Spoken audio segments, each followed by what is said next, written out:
the fisherman called and he said, "I'm watching that redhead in the troll pit. She's a natural killer." And I thanked him and went back to the troll pit, and I said to Lori, "You know that fisherman behind us? He says you're a natural killer." And she looked at me and she said, "I don't know if that's a compliment or not."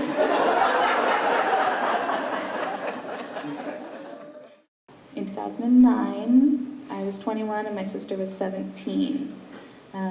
We decided to buy Linda Bankett's boat, the Morgan. And rather than fishing two separate boats and trying to pull that off, we thought it would be simpler to co-run and co-own the boat. Easy. We'll just do it together, as if we were one skipper, right? Two skippers on the boat. And I think there are a few people in the audience who told me that that was not possible, that you cannot have two skippers on one boat. And we said, oh no, we're going to do that. And so since then, this I guess will be our 5th season fishing together.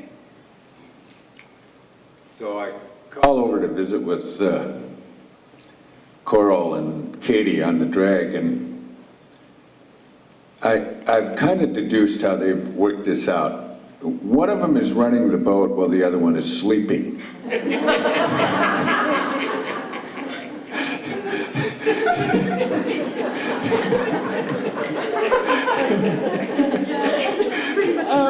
Yeah, one of the great things about running a boat with your sister that you grew up with all along is that we do things almost the same way. So I trust her to run the boat as much as she trusts me to run it. I know exactly the point at which she'll wake me up if something goes wrong, and vice versa. And so you can trust that person as much as you trust yourself. And so it's been really handy. Yeah, we probably sleep more than some others in the fleet. At that moment, we're like, oh, one of us can go down. All right, it's me, my turn. I'm down sleeping, probably with my boots on my sleeping bag. And so I get this yell, and it's Steve Amos, and he's like, "Get up, we're in them." And so I go charging up onto deck, and the whole back deck is full of halibut, all the checkers, and you kind of have to walk on the checkerboards to get to somewhere where you can start cleaning fish. Well, I've never cleaned a halibut before, and the thing I didn't realize, I mean, being a female might be a handicap sometimes, but being left-handed on a halibut boat with right-handed skipper, right-handed everybody, they all go, "Oh yeah, you just got here," and I go, "Okay," and try to figure it out. And so what I ended up doing for quite a while was turning the halibut over and cleaning it on the other side. And so I'm working away, and it kind of works, and I'm learning, getting a little faster, but we were slow, and we cleaned, and we cleaned, and we cleaned. There were a lot of fish. And so Steve Amos, who a lot of you probably know back from the old days around here, he's back there, and we're cleaning, and so he gets this fish, and he pulls it up on the hatch and starts in, and he looks kind of puzzled, and then I see him, he throws it back down off the hatch and grabs another one and pulls it up. Okay, that's kind of odd.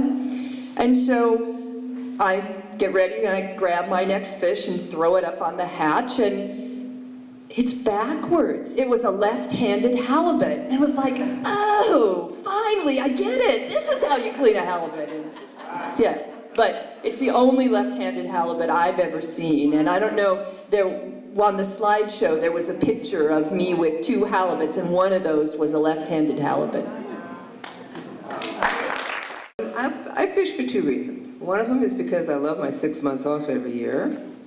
The other one is a story about why I love to fish. And I was fishing in Point Adolphus, and it was in August. And the currents and the tide and the time of year set phosphorescence in really thickly there. The phosphorescence just turns everything green.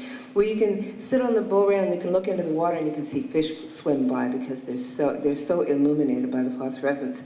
And it was one of those very rare cold nights, moonless, with stars everywhere, to the point where you really couldn't distinguish the horizon. The water met the sky, and I could see the anchor chain all the way down, and I heard this whale blow. And I thought, wow, I really want to see the spout, wow, I want to see if that happens, right?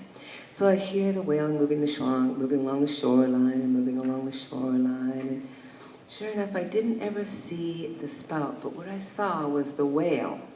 And the whale moved through the water, causing its entire body to be completely outlined in this phenomenal phosphorescence. And I couldn't tell the sea from the sky. And there was this whale floating in the universe. And that's one of the reasons I fish.